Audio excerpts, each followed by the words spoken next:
I'm Natasha Russell. I'm Jessy's mom.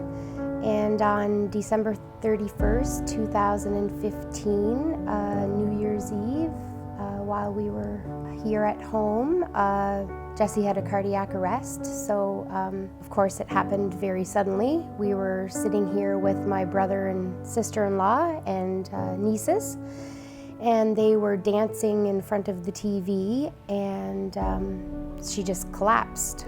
But when my husband reached down, she had collapsed at his feet, so when he reached down to turn her over, we knew immediately that something was very wrong. She was turning blue, she wasn't breathing. So I placed the 911 call while my brother-in-law and sister-in-law had already started CPR. So when they came in and the paramedics worked on her, delivered one shock and got rhythm. Once they got her stable enough, she was immediately taken to our hospital here. She was placed in a medically induced coma, and shortly after 1 a.m., somewhere around that time, we were airlifted to the IWK.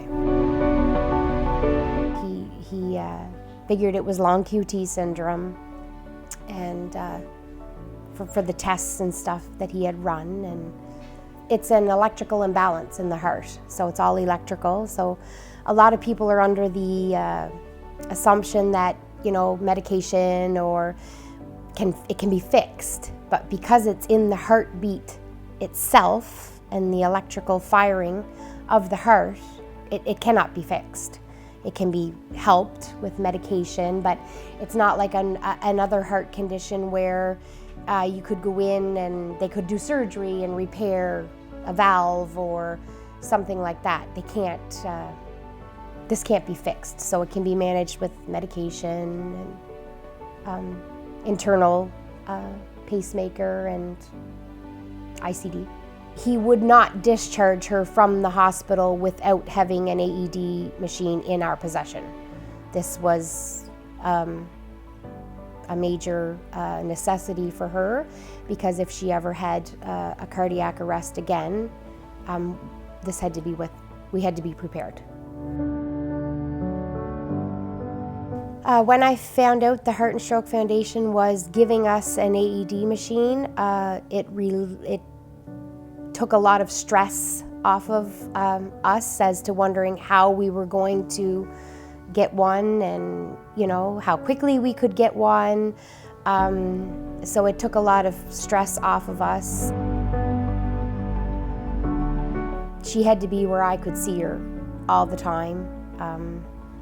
I slept with her. I wouldn't even leave her alone at night, because it's just a fear, and that fear is still very much there, because it can happen so suddenly. Dr. Dillon is my cardiologist, and he's the best doctor in the world. It's there for paramedics. It says that I have long QT syndrome and I have an internal defibrillator. There's a program at my school called Jump Rope for Heart to raise money for people in need of AED machines. Since I have a heart condition, I feel it's important for me to raise money for the Heart and Stroke Foundation. So far, in 2 years, I've raised $1,000. I'll never forget the morning that Dr. Dillon came in, and it was when Jessy was starting to get more mobile. And I had her over at the window seat, and she was eating yogurt.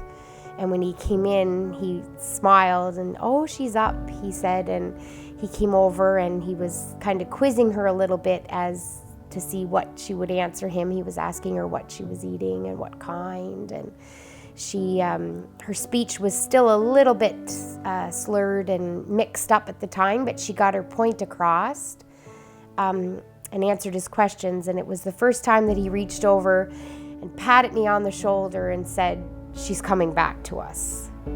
So I'll never forget that.